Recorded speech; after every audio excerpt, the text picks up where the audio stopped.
আসসালামু আলাইকুম, স্বাগত জানাচ্ছি আরটিভির সন্ধ্যার সংবাদে। আপনাদের সঙ্গে রয়েছি আমি হাবিবা আফরোজ এবং আমি ফাহমিদা সালাম। সামাজিক যোগাযোগ মাধ্যমে অপপ্রচার চালিয়ে নৈরাজ্য সৃষ্টির চেষ্টা চলছে বলে আশঙ্কা করছেন বিএনপির মহাসচিব মির্জা ফখরুল ইসলাম আলমগীর। 15 বছরে ফ্যাসিবাদ আমলে গণমাধ্যম ধ্বংস করা হয়েছে মন্তব্য করে তিনি সাংবাদিকদের রাজনৈতিক দলের লেজুরবৃত্তি না করার আহ্বান জানান। এছাড়া বেগম খালেদা জিয়ার রোগ মুক্তি কামনায় দেশবাসীর কাছে দোয়া চান বিএনপি মহাসচিব। রুদ্র রফিকের রিপোর্টেরই বিস্তারিত। রাজধানীর নয়াপল্টনে জুমার নামাজ শেষে বিএনপি চেয়ারপারসন ও সাবেক প্রধানমন্ত্রী বেগম খালেদা জিয়ার রোগ মুক্তি কামনায় দোয়া ও মোনাজাত করা হয়। এতে যোগ দেন বিএনপির শীর্ষ নেতারা। বেগম খালেদা জিয়া সুস্থ হয়ে যেন আবারও দেশের মানুষের সেবা করতে পারে সেজন্য দেশবাসীর কাছে দোয়া চান দলের মহাসচিব মির্জা ফখরুল ইসলাম আলমগীর। গতকাল রাতেই ডাক্তাররা বলেছেন যে তার শারীরিক অবস্থা অত্যন্ত সংকটময়। আল্লাহ যেন তাকে সম্পূর্ণ সুস্থ করে দেন, সুস্থ অবস্থায় আবার জনগণের মাঝে ফিরে এসে তাকে দেশের মানুষের কাজ করার সুযোগ তৈরি করে দেন। এর আগে জাতীয় প্রেস ক্লাবে ফেডারেল সাংবাদিক ইউনিয়নের দ্বিবার্ষিক সম্মেলনে যোগ দেন তিনি। বলেন, গণতন্ত্রের অগ্রযাত্রাকে বাধাগ্রস্ত করতে সামাজিক যোগাযোগ মাধ্যমকে ব্যবহার করা হচ্ছে। এক ধরনের একটা নৈরাজ্য সৃষ্টি করবার চেষ্টা চলছে, মব ভায়োলেন্স তৈরি করা হচ্ছে, মানুষের বিরুদ্ধে মিথ্যা প্রচারণা করা হচ্ছে, একজন মানুষকে ভিন্নভাবে প্রচার করা হচ্ছে, যা নিঃসন্দেহে আমাদের গণতান্ত্রিক যে যাত্রা সেই যাত্রাতে কিন্তু আমরা বাধাগ্রস্ত হচ্ছি। বিএনপি ক্ষমতায় গেলে মত প্রকাশের স্বাধীনতা নিশ্চিত করা হবে বলেও জানান মির্জা ফখরুল ইসলাম আলমগীর। কোন দলের লেজুবৃত্তি না করে আপনাদেরকে দাঁড়াতে দেখবেন যে আপনার অধিকারটাকে আপনি আদায় করতে পারবেন। রুদ্র রফিক, আরটিভি, ঢাকা। কোনো ভয়ঙ্কর ডিক্টেটরশিপ টেকে না, শেখ হাসিনাও টেকেনি উল্লেখ করে প্রধান উপদেষ্টা প্রেস সচিব শফিকুল আলম বলেন, সাংবাদিক সংগঠনের নেতা হবেন তাও শেখ হাসিনার আমলে ঠিক করে দেয়া হতো, যা মেনে নেওয়া হয়েছিল। বিকেলে ঢাকা রিপোর্টার্স ইউনিটিতে শফিকুল কবি মিলনায়তনে অনুসন্ধানী সাংবাদিকতা বিষয়ক পুরস্কার 2025 প্রদান অনুষ্ঠানে তিনি এসব কথা বলেন। এ সময় খ্যাতিমান সাংবাদিক সৈয়দ আবদাল আহমদের হাতে অতিথিরা সম্মাননা তুলে দেন।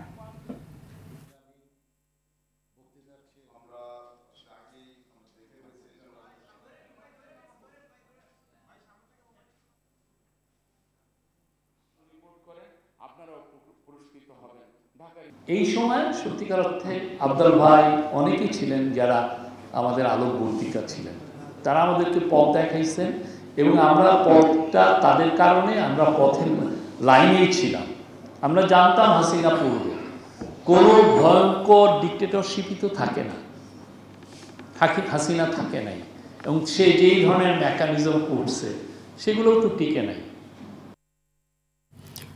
বিএনপির চেয়ারপারসন বেগম খালেদা জিয়ার রোগ মুক্তি কামনায় দেশের বিভিন্ন জেলায় দোয়া মোনাজাত ও মিলাদ মাহফিল অনুষ্ঠিত হয়েছে। বরিশাল, খুলনা, নোয়াখালী, নেত্রকোনা, মাদারীপুর ও হবিগঞ্জে বাদ জুমা বেগম জিয়ার রোগ মুক্তি ও দীর্ঘায়ু কামনা করে দোয়া করেন দলটির নেতাকর্মীরা।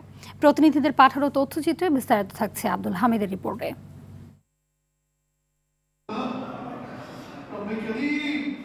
বিএনপি চেয়ারপারসন ও সাবেক প্রধানমন্ত্রী বেগম খালেদা জিয়ার রোগ মুক্তি কামনায় সাভারের আমিনবাজারে দোয়া মোনাজাত করেছেন ঢাকা 2 আসনের বিএনপি প্রার্থী আমানুল্লাহ আমান।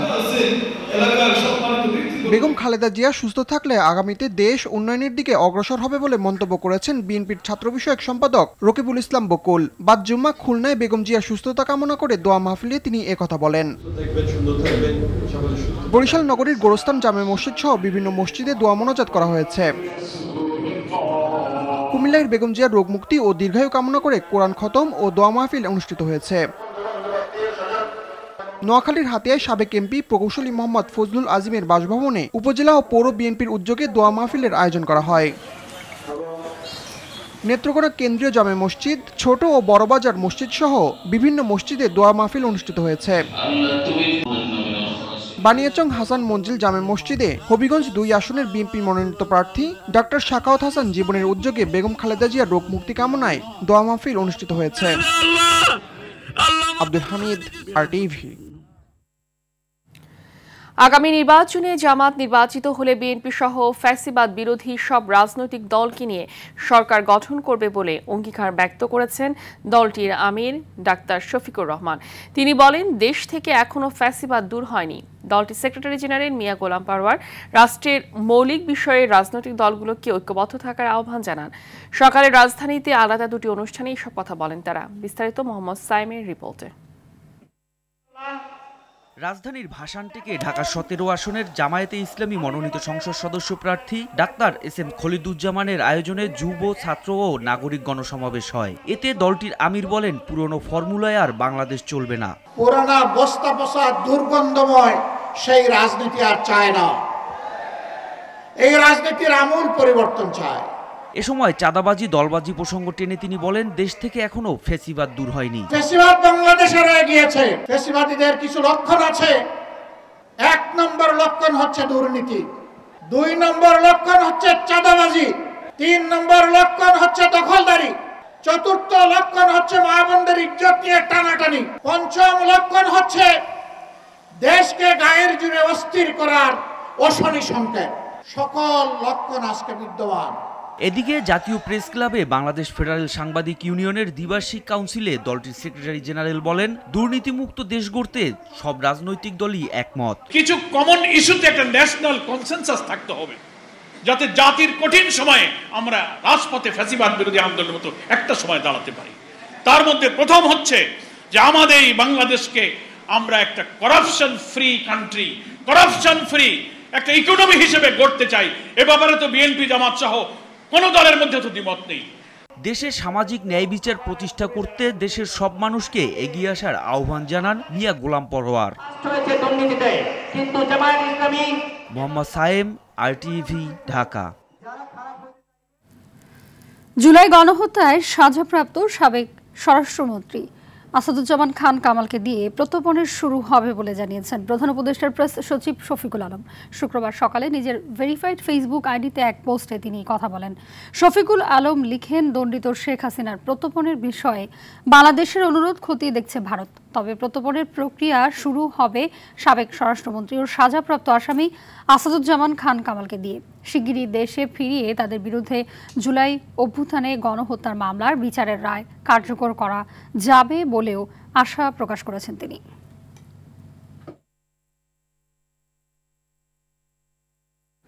ভোলা বরিশাল সেতু নির্মাণ সহ 5 দফা দাবিতে আন্দোলনকারীরা রাজধানীর শাহবাগ মোড় অবরোধ করেছেন। শুক্রবার বিকেল 3টায় পূর্ব ঘোষিত লং মার্চ টু ঢাকা কর্মসূচি জাতীয় জাদুঘরের সামনে শুরু হলে পরে মিছিল নিয়ে শাহবাগ মোড় অবরোধ করা হয়। ফলে মোড়ের সব দিকে যান চলাচল বন্ধ হয়ে যায়। সেতু ছাড়াও আন্দোলনকারীদের দাবির মধ্যে রয়েছে ভোলায় মেডিকেল কলেজ স্থাপন, গ্যাস ভিত্তিক শিল্পায়ন, পাবলিক বিশ্ববিদ্যালয় স্থাপন এবং নদী ভাঙন রোধে টেকসই বেড়িবাঁধ ও মেরিন ড্রাইভ সড়ক নির্মাণ করা। এদিকে অপ্রীতিকর পরিস্থিতি এড়াতে মোতায়েন করা হয়েছে বাড়তি পুলিশ।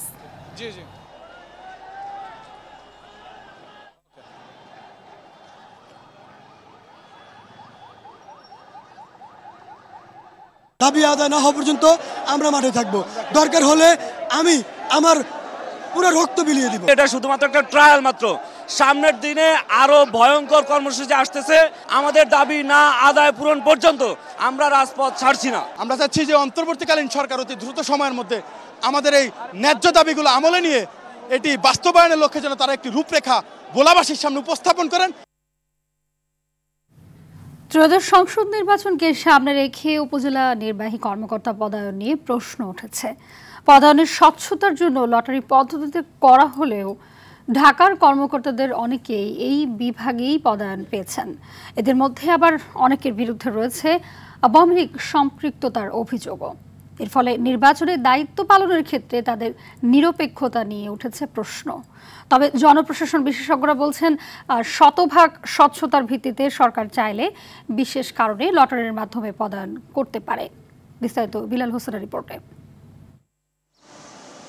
আসন্ন জাতীয় সংসদ নির্বাচনকে সামনে রেখে জেলা প্রশাসকের পর উপজেলা নির্বাহী কর্মকর্তা পদে বড় রদবদল আনল অন্তর্বর্তী সরকার। ইউএনএদের বদলি প্রদান সংক্রান্ত 2010 সালে পরিপত্র না মেনেই 26 নভেম্বর এক প্রজ্ঞাপনে 8 বিভাগের 166 জনকে প্রদান করে জনপ্রশাসন মন্ত্রণালয়। স্বচ্ছতার লক্ষ্যে লটারি পদ্ধতিতে সিনিয়র সহকারী সচিব পদমর্যাদার কর্মকর্তাদের পদায়ন করা হলেও এর স্বচ্ছতা নিয়ে প্রশ্ন তুলেছেন অনেকে। প্রজ্ঞাপনে দেখা যায় ঢাকা জেলা প্রশাসকের কার্যালয়ের গুরুত্বপূর্ণ দপ্তরে 29 জনের মধ্যে 15 জনই এই বিভাগে পদায়ন পেয়েছেন, অথচ অন্য 7টি বিভাগের কর্মকর্তারা ঢাকায় ততটা পদায়ন পাননি। যোগদানের আগেই ছাত্রলীগ সংশ্লিষ্টতার অভিযোগে সমালোচনার ঝড় উঠেছে সোনারগাঁও উপজেলার নবনিযুক্ত ইউনো শাহ মোহাম্মদ জুবাইরকে ঘিরে। চট্টগ্রাম বিশ্ববিদ্যালয়ের 2014 সালের 12 জানুয়ারি শিবির নেতা মামুন হোসেনকে হত্যা মামলার প্রধান আসামি তৎকালীন বিশ্ববিদ্যালয়ের ছাত্রলীগ সভাপতি মামুনুল হককে করা হয়েছে ফেনী পৌরসভার প্রধান নির্বাহী কর্মকর্তা।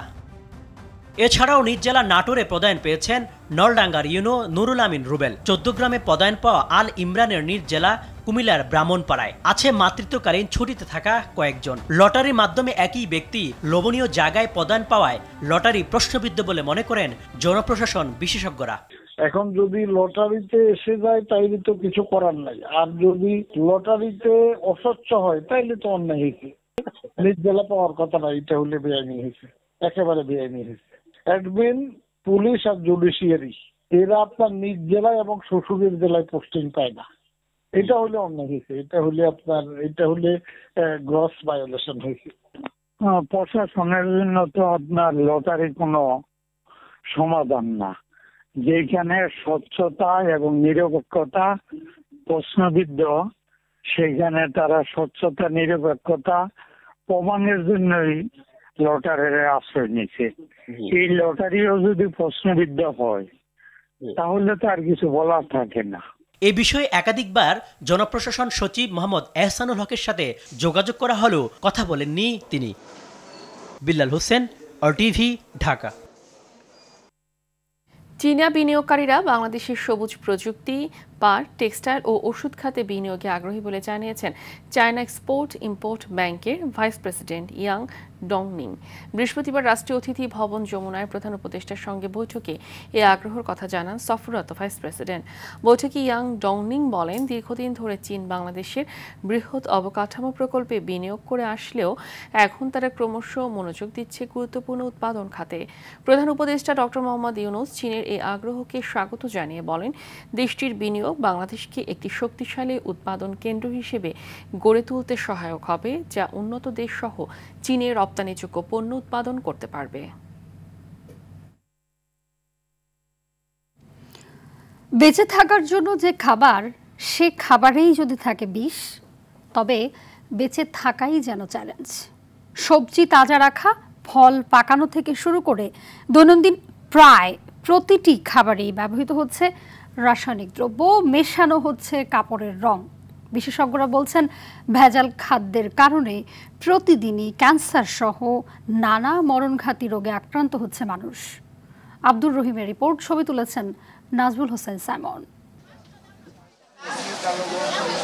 বাঁচার জন্য যে খাদ্যের প্রয়োজন, সেই খাদ্যই যেন এখন পরিণত হয়েছে নীরব ঘাতকে। চাল, ডাল, আটা, দুধ, মাছ, মাংস সহ কোনো কিছুই এখন আর ভেজাল মুক্ত নেই। শিশু খাদ্য থেকে জীবন রক্ষাকারী ওষুধ, সবখানেই মিলছে মারাত্মক সব ক্ষতিকর রাসায়নিক উপাদান। ফলাফল হিসাবে মানবদেহে সৃষ্ট হচ্ছে ক্যান্সার, কিডনি ও লিভারের মতো জটিল রোগ। বাংলাদেশ নিরাপদ খাদ্য কর্তৃপক্ষের গবেষণা বলছে, সারা দেশ থেকে সংগৃহীত খাদ্য নমুনার 52% দূষিত। ভেজাল রোধে আইন থাকলেও নেই যথাযথ প্রয়োগ, তাই প্রতিনিয়তই প্রতারিত হচ্ছে জনগণ। ক্রমবর্ধমান হারে বাড়ছে ভেজালের দৌরাত্ম্য। বিভিন্ন রকম টেস্ট রিপোর্ট এবং গবেষণায় দেখা গেছে যে আমাদের চাল থেকে শুরু করে আমাদের সবজি থেকে শুরু করে অনেক কিছুর মধ্যে কিন্তু হেভি মেটাল পাওয়া যাচ্ছে। এই ধরনের অপরাধের সাথে যে ব্যবসায়ীরা জড়িত, এটা তারা শিশু হত্যার দায়ে জড়িত বলে আমি বলবো। সেই জায়গাগুলোতে এখানে এইসব ক্ষেত্রে আমার মনে হয় যে স্পেশাল পাওয়ার অ্যাক্ট থেকে শুরু করে সরকারের যে আইনগুলো আছে সেখানে কঠোর ব্যবস্থা নেওয়া দরকার বলে আমি মনে করি। বিএসটিআই মনিটরিংয়ের মাধ্যমে নিয়ন্ত্রণের কথা বললেও তাদের চোখ ফাঁকি দিয়েই চলছে এমন কারবার। কাঁচা বাজারে মাছ, মাংস, এগুলো কিন্তু দেখার দায়িত্ব আমাদের না। তারপরেও আমরা অনেক সময় আপনার ভোক্তার কথা চিন্তা করে আমরা অনেক সময় ফরমালিন টেস্ট করি। কার্বাইড দিয়ে ফল পাকানো, গ্রোথ হরমোন ইউজ করা, ইথোফেন, এটা 3 মাস আগে যদি ব্যবহার না করে, এটা কিন্তু আলটিমেটলি যে ফলমূলই খান, এটা কিন্তু ইফেক্টটা আমাদের শরীরে চলে আসবে। জনস্বাস্থ্য বিশেষজ্ঞরা বলছেন, ভেজাল ও মানহীন পণ্য রোধে একাধিক কর্তৃপক্ষ থাকলেও নেই সমন্বিত প্রচেষ্টা। এই সমস্ত খাদ্য ভেজালের জন্য ইমিডিয়েট করে হচ্ছে বমি হবে, ডায়রিয়া হবে, শরীরের লিভারটা নষ্ট হয়, ক্যান্সার হতে পারে, আপনার স্টোমাকে ক্যান্সার হতে পারে। এই ধরনের যে দীর্ঘমেয়াদী ক্ষতি সেটা আপনার এইটা শরীরের যে কোনো অংশে ক্ষতি হতে পারে। গবেষণা বলছে, বাজারের অধিকাংশ পণ্যে ব্যবহার হচ্ছে ফরমালিন, কার্বাইড ও ইথোফেন সহ বিভিন্ন ধরনের রাসায়নিক পদার্থ। আব্দুর রহিম, RTV, ঢাকা। শেষ হলো ঢাকা বিশ্ববিদ্যালয়ের ব্যবসা প্রশাসন ইনস্টিটিউটের ভর্তি পরীক্ষা। এর আগে সকাল 10টা থেকে শুরু হয় পরীক্ষা, 2 ঘন্টা পর 12টায় শেষ হয় পরীক্ষা। এবার এই ইউনিটের 120টি সিটের বিপরীতে লড়াই করছেন 11,000-এর বেশি শিক্ষার্থী। 29 নভেম্বর চারুকলা ইউনিট এবং 6 ডিসেম্বর ব্যবসায় শিক্ষা ইউনিটের ভর্তি পরীক্ষা অনুষ্ঠিত হবে। আর কলা, আইন ও সামাজিক বিজ্ঞান ইউনিটের ভর্তি পরীক্ষা আগামী 13 ডিসেম্বর এবং বিজ্ঞান ইউনিটের পরীক্ষা আগামী 20 ডিসেম্বর অনুষ্ঠিত হবে। 5 ইউনিটে 6,125 আসনে ভর্তি নেওয়া হবে। 120টা সিট, তারপর আল্লাহর রহমতে ভালো এক্সাম দিছি, আল্লাহ যদি চায় ইনশাআল্লাহ হবে। আমার মোটামুটি ভালো হয়েছে, আমি আশাবাদী। অ্যারাউন্ড 75% অ্যান্সার করছি। শীতকালীন সবজির সরবরাহ বাড়লেও সব ধরনের সবজি 50 টাকার বেশি দরে বিক্রি হচ্ছে। এদিকে 1 মাস ধরে পেঁয়াজ বিক্রি হচ্ছে 120 টাকায়। ব্যবসায়ীরা জানিয়েছেন, দেশি পেঁয়াজের মজুদ শেষের দিকে এবং আমদানি বন্ধ থাকায় বাজারে চাপ তৈরি হয়েছে। এছাড়াও দাম বেড়েছে চিকন দানা, মসুর ডাল ও ছোলার। আর জানাচ্ছেন আব্দুর রহিম। শীতকালীন সবজির সরবরাহ বাড়লেও সকল ধরনের সবজি 50 টাকার বেশি দরে বিক্রি হচ্ছে। শীতের সিজনে আপনার সব সবজি তরি তরকারির দাম কম থাকে, কিন্তু এবার অনেক দাম। একটা ফুলকপির দাম 50 টাকা। কাঁচা বাজারের একটু দাম কমছে আগের তুলনায়। আরও বাজার যদি সিন্ডিকেট এবং কন্ট্রোলে থাকে তাহলে আরও সামনে দাম কমতে পারে। আর পেঁয়াজের সরবরাহ কমে যাওয়ায় এখনো 120 টাকায় বিক্রি হচ্ছে। তবে ব্যবসায়ীরা বলছেন, আগাম জাতের পেঁয়াজ এলে স্বাভাবিক হওয়ার কথা। জীবন তো আপনার নতুন পেঁয়াজ মার্কেটে আমদানি জীবন তো না হয়েছে, টুকটাক 2-4 বস্তা কিছু হইতো না। জীবন তো আমরা গাড়ি না আসছে, জীবন তো বাজার নিয়ন্ত্রণ আসবো না। অন্যদিকে দাম কমেছে মোটা চাল ও ডিমের। দাম কমে মোটা চাল 55 টাকা এবং ডিম ডজন প্রতি 120 টাকায় বিক্রি হয়েছে। এদিকে গত সপ্তাহের তুলনায় দাম বেড়েছে মসুর ডাল, ছোলা ও ময়দার। দাম বেড়ে মসুর ডাল 160 টাকা, ছোলা 110 টাকায় বিক্রি হয়েছে। তবে আগের দামেই বিক্রি হয়েছে ব্রয়লার ও সোনালী মুরগি। আব্দুর রহিম, RTV, ঢাকা। মানুষ খাদ্য খায় বেঁচে থাকার জন্য, কিন্তু সেই খাদ্য কেন রোগের উৎস হচ্ছে? খাদ্য যেন রোগের উৎস না হয়, এমন মন্তব্য করেছেন মৎস্য ও প্রাণী সম্পদ উপদেষ্টা ফরিদা আক্তার। সকালে সিডাপ মিলনায়তনে বাংলাদেশ কৃষি সাংবাদিক ফোরাম আয়োজিত 4 দিনব্যাপী কৃষি ও খাদ্যে রাজনৈতিক অঙ্গীকার শীর্ষক আন্তর্জাতিক সম্মেলন ও কর্মশালার 2য় দিনে প্রধান অতিথির বক্তব্যে তিনি এসব কথা বলেন। এছাড়া জনসচেতনতা বৃদ্ধি করতে সাংবাদিকদের আহ্বান জানান ফরিদা আক্তার।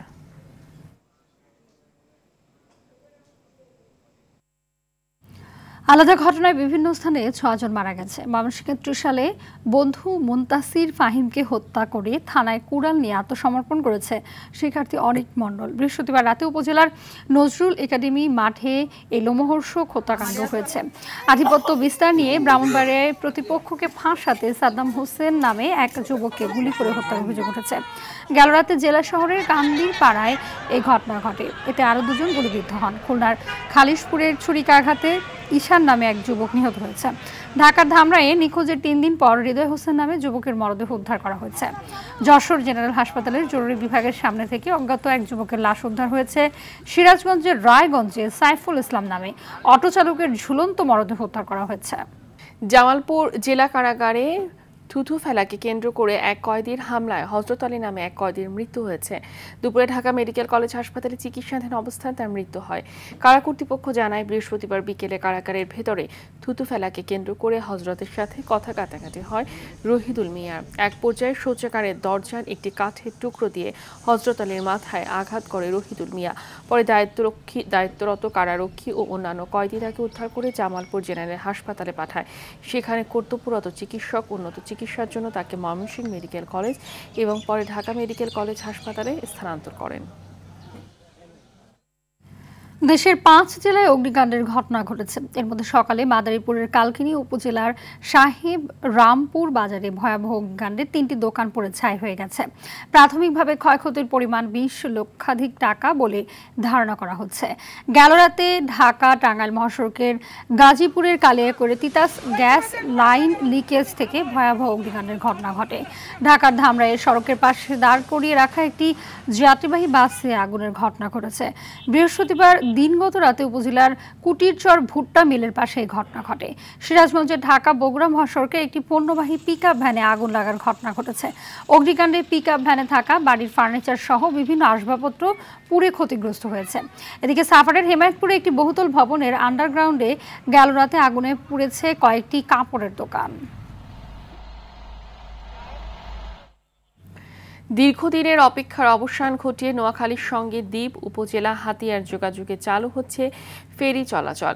মেঘনা নদীর নলছিড়া ও চেয়ারম্যান ঘাটে তৈরি হচ্ছে ফেরির ল্যান্ডিং স্টেশন। একাধিকবার নৌডুবির ঘটনায় প্রাণহানি হলেও অবহেলিত ছিল ফেরি চালুর বিষয়টি।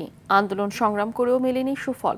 উচ্ছ্বসিত হাতিয়াবাসী বলছে, ভোগান্তি কমার পাশাপাশি উন্নত হবে দ্বীপের অর্থনৈতিক অবস্থাও। হাতিয়া থেকে ইসমাইল হোসেন কিরণের পাঠানো তথ্যচিত্রে আরো জানাচ্ছেন আব্দুল হামিদ।